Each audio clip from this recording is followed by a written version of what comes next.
Madame, Monsieur, bonsoir et bienvenue. Ce soir, nous nous rendrons à Mankono, dans le centre-ouest de la Côte d'Ivoire. Dans cette ville, les populations sont très attachées à leurs coutumes et l'une d'entre elles a attiré notre attention. Il s'agit des enfants Nyama-Nyama, des premiers-nés d'une mère qui a perdu au moins 3 enfants. Le bébé est mis dans une assiette et traverse tout le village. L'on lui jette sur le corps des ordures et tout autre objet en notre possession au moment de son passage. Seulement, il faut veiller à ne pas lui faire de mal. Cette pratique vise à conjurer le mauvais sort. Aficiata Karamoko et Gilles Tonian nous feront voir ces images inédites en exclusivité ce soir. Et puis, très loin de Mankono, dans le sud-est du pays, à Adiaké, un phénomène prend de l'ampleur, celui des enfants bagagistes. Ils ont entre 10 et 14 ans, ces gamins de la cité de La Pirogue.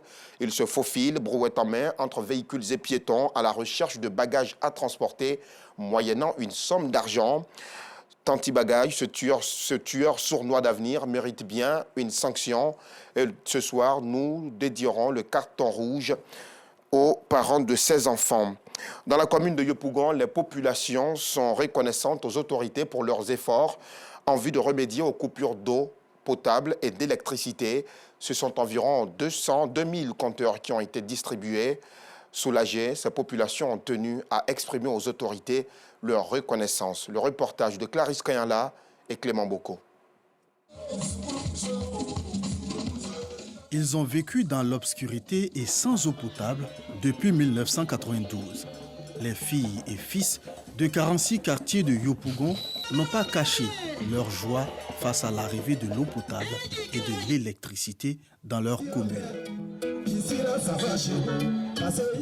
Cette cérémonie de reconnaissance à l'endroit des autorités a réuni plusieurs confessions religieuses pour promouvoir la cohésion sociale et le vivre ensemble dans cette commune. Également de donner une grande force aux dirigeants de cette belle cité.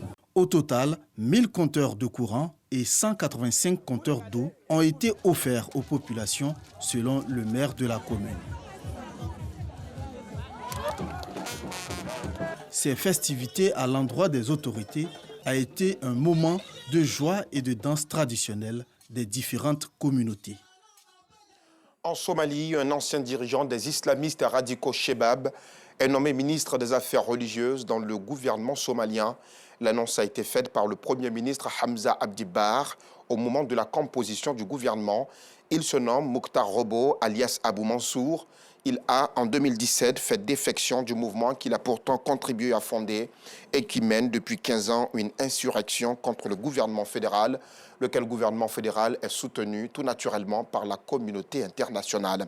En République démocratique du Congo, c'est officiel, le président Félix Tshisekedi a demandé au gouvernement d'organiser une réunion avec la MONUSCO en vue de réévaluer le plan de retrait de la mission onusienne.